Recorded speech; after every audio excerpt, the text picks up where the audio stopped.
The definition of self-care is not one single thing. The definition of self-care is giving yourself what you need at the time that you need it. I feel like I've heard a lot of people talk about this product, mainly in the United States. Yeah, it tells you that it gives you a boost. Is the boost just a sugar high? Lots of people lately have been telling me that my hair has gotten really long, but let me tell you the secret. My naturopath told me that when I have cramps, actually, to make sure that I am taking magnesium.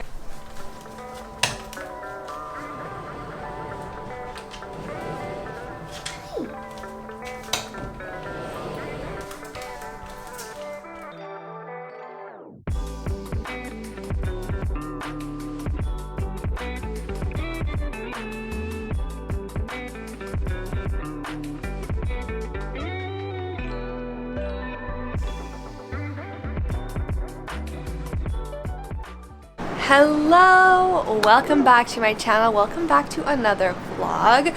Today is Friday night, so I just got home from work, did the whole routine of like changing, taking Biggie out, and I'm gonna have a little bit of a self-care night today. I hope it's not too windy outside. I'm outside, it's a little bit windy, but it's not too bad, and I just really want to be outside. I think sitting in an office all day, I just like value being outside and just enjoying our balcony. But anyways, I want to have a little bit of like a self-care night today. It's been a long week, and it's just like one of those things where I've realized recently that self-care is like, the definition of self-care is not one single thing. The definition of self-care is giving yourself what you need at the time that you need it. For me, self-care last week could have looked so much different than what self-care looks like for me right now for this week.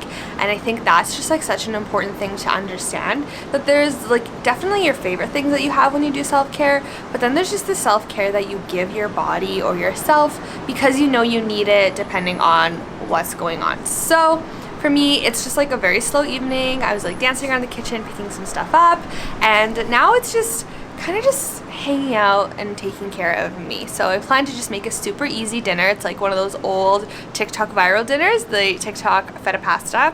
Then I'm gonna watch the season finale of The Summer I Turned Pretty, and I'm gonna actually do a pamper thing. So tomorrow, Alex and I are going to a wedding, and I was actually thinking about this because I was like, the other day I was like, oh, do I need to like buy anything for this wedding? And I was like, oh, like some makeup, maybe some like skincare, and you know, I don't hardly have like certain things that I used to use when I would get like all glammed up.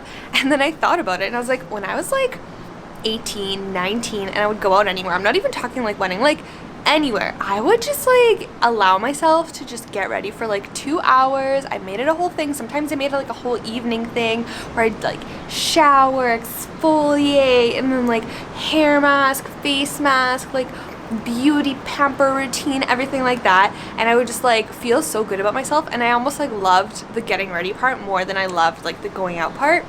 And life just is busy now, and like I don't do that anymore. It's like when I know I gotta be somewhere, I can. Like I got an hour to get ready, and like the whole hour is usually like chop, like get ready and go. So I'm like, okay, today I can have a slow evening, so I'm gonna do a little bit of like, I don't want to say prep because that sounds so cheesy, but just like little things, like, you know, like self-tan, paint my toenails, paint my nails, like some just like easy little things, but I know that they'll make me feel a lot better. Biggie is over here, awkwardly standing, not looking at the camera. Come say hi. Some eye boogies. With some eye boogies. Yeah. I don't know why he always looks so sad. He's a very happy dog. I don't know why he always looks so sad. I love you so much. So yeah, let's do that. I also wanted to share my little Amazon haul, my little Amazon restock for this week. It's nothing crazy, it's nothing revolutionary, it's stuff I've already shared on my channel before, but I love watching other people's Amazon restock hauls, so here's mine. So this one I opened yesterday because I wanted to take these right away, but this I restocked on my magnesium bisglycinate. I recommend this to absolutely everybody. Magnesium is just like so good for you, and a lot of us are low in it, and it's really good, especially this bisglycinate one. It's really good to just help you chill out, mellow out if you live a hectic, busy lifestyle. Just helps you keep your composure. It's really good for just when you need help going to sleep, when you take a bath, when you want to mellow out. I take it in the morning and in the evening just because I do. My naturopath told me that when I have cramps, actually, to make sure that I am taking magnesium, because that does also help relax your body, and it helps the cramps kind of feel a little bit better. So magnesium bisglycinate, and then just advanced B complex, just, you know, one of those vitamins that I take. Next package, more fun stuff. Collagen. So I love this collagen. I always just like alternate between the ones I have, but I'm always on collagen because I just love the benefits of it. And so this is the one one of my faves. This is one of my faves. And then vitamin D3 and K2. I usually take this in liquid form, but for some reason the one that I usually take I couldn't find on Amazon, so I just bought it in pill form for this go around. And last but not least from this one is omega-3 fish oil. This one actually doesn't taste too gross, so I take it every day, totally fine. Health is wealth, but health is damn expensive. A few vitamins and it's like $200. It's crazy, like blows my mind.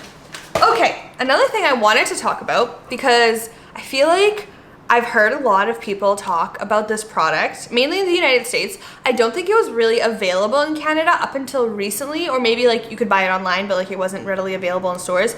However, I saw it, made the mistake of not reading the label, bought it, and then after I brought it home, I was like,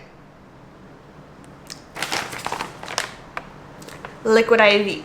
So Liquid IV is, I mean, I heard a lot about it, yeah, just in the States in general. I never really heard about it in Canada here until I was walking through Costco and I saw this and I was like, I love electrolytes, let me grab some. So then, brought it home, tried it, and I'm like, I've had like a few different types of electrolytes in my lifetime, so I'm like tasting it and I'm like, this tastes like pure sugar. And I checked and one stick has 11 grams of sugar. 11 grams of sugar. That's a lot of sugar. Like, to be putting into your water to rehydrate you, like, yeah, it tells you that it gives you a boost. Is the boost just a sugar high? Because that's a lot. Like, this is how much powder it is.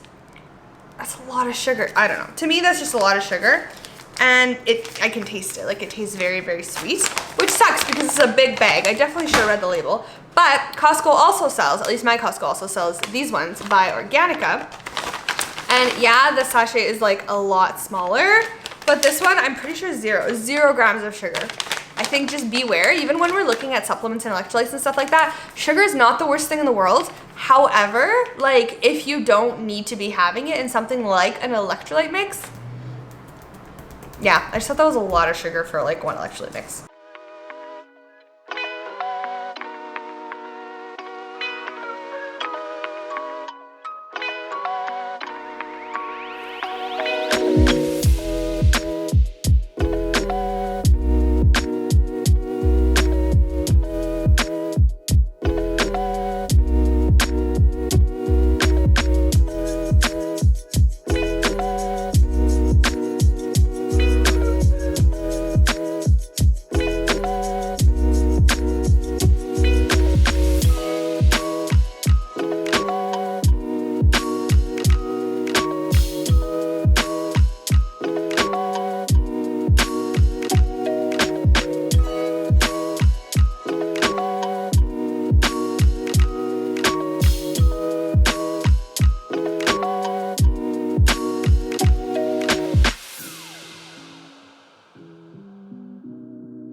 It is actually Sunday now, so it's 2 days later. Yesterday was just like a busy errand, getting things done and then getting to the wedding type of day, so I just didn't want to like stress myself out by forcing myself to vlog. But the wedding was absolutely beautiful. We had such a great time and it was just beautiful because it was different cultures blended together and it was just such a good time. So I'll pop some photos in here of Alex and I from the night for you all to see. So I thought that right now I would do a little bit of a chit chat catch up on my hormones. But first, as I'm looking at myself in the camera, lots of people lately have been telling me that my hair has gotten really long. I slept in French braids, so it looks a little crimped right now. But let me tell you the secret. This secret is really simple. Don't wash your hair. I feel like lately with like my busy schedule and stuff, and I also am someone that loves to wear my hair like pack. I've trained my hair that I wash it maybe once a week, every like 5-6 days. I honestly usually have been pushing it to 7 lately. And that's honestly the only thing I've been doing, other than like, of course, having smoothies in college, and I don't do anything out of the ordinary. I do like the occasional hair oiling and hair mask. But yeah, just don't wash your hair and it'll grow. Okay, so I have notes here actually, just so I can like make sure I'm pretty accurate with what I'm saying. So I got my IUD removed in February 27th. If you're new to my channel, I'll put the video up here so that way you can see the whole journey of it, why I did it and stuff like that. And I think the last time I did an update on YouTube was only a month after, and I still hadn't gotten my period back at that point. So I got it out February 27th, and when I'm filming this, it's August 20th. So it's been almost 6 months since I've gotten it removed. And so here's kind of like the little update. I actually got my period back honestly right after I filmed that vlog, which is hilarious. So I went to a naturopath who specialized in like the female reproductive system, and I kind of worked with her while I was getting off of the IUD, and she gave me some stuff to use, and I mentioned that in my month update vlog, so I'll leave that up here as well. And she told me she wanted me to get my period on the full moon, and I think I posted that video April 2nd and the full moon was April 6th or something like that. I literally got my period on the full moon. It was very intense. I was like, what kind of magic is this? But anyways, I got my period then, and I've actually been getting it regularly ever since. So I'm very, very lucky with that. And so I do track my kind of period and stuff like that in natural cycles, and always on the date it says I'm gonna get my period is the day I do get my period. So I'm very fortunate and very lucky to have that. I haven't had a regular period in like a very, very long time, and so for me, just I feel super confident and super like excited almost to have that, and to feel kind of like that sense of normalcy again of having a regular period. In terms of anything else that's really changed, I feel like I feel great. I don't do anything crazy right now just because I'm in a really busy season of my life for hormone balance, but the main things that I do ensure that I do just in my routine, because they just work really well for me, is to avoid caffeine. So I went back on coffee for a bit, but now I'm off of it again. It doesn't work well for my body. And so knowing that, and knowing that it makes me actually feel not so great, especially if I have a lot of it, I've decided to again cut back on it and barely have it in my routine. And I always make sure to have breakfast. So I used to intermittent fast. I loved it, but just for my hormones, for my energy levels, and just to like keep everything going smoothly in my life, I have breakfast every single day, and it just really works for me. So that's like the two really small things that I've been doing. And then just the regular, like, have movement, try to balance stress levels, stuff like that. But again, like, just because if you feel like you're in a really busy stage of your life and you can't do all of the things that you should be doing to balance your hormones, I think just having a few of the little basic things is really already a stepping stone, and it's already contributing if you aren't able to kind of devote a lot of time and attention to it. One question that I did get was mental health. A lot of people are saying that a lot of women are saying that they're scared to get off of the pill because, like, with hormones changing and stuff, it can mess with your mental health a lot. And for me, I actually found that it was the opposite. I found that when I was on the IUD, my mental health was worse, and it made so much sense when I found out that that could have been contributing to it than it is now. So when I was on the IUD and like my hormones were still out of whack and whatnot, my progesterone levels were extremely low, and low progesterone levels do link to having like poor mental health. And so then now I haven't had my hormones officially like retested since, but just based on how I feel like my progesterone levels are hopefully a little bit higher, because I do feel much better in that sense. And so I obviously don't know like levels wise and numbers wise how much all of my hormones have like improved and whether they have or not, but just based on how I feel, I definitely think that they have. I do plan on getting my hormones retested probably in like a month or so, kind of when life slows down a little bit, and I just want to know for myself, like, where are we at, what's everything looking like, and kind of see whether I need to adjust supplements and stuff like that. So that's honestly a little update. That's honestly it. It hasn't been like anything drastic, anything crazy. I still do get acne on my face. Again, I'm wearing makeup like I do in most videos, but I still get acne in places that I usually never got acne. So like all over my cheeks mainly has been like the weirdest one, because I never in my life had acne on my cheeks, and lately, just since getting the IUD removed, I have. But that's really it. Honestly, there's nothing much else to report. For me, I'd say it was a pretty smooth process. I'm very lucky. I don't think I had any like really bad post-birth control syndrome side effects or anything like that.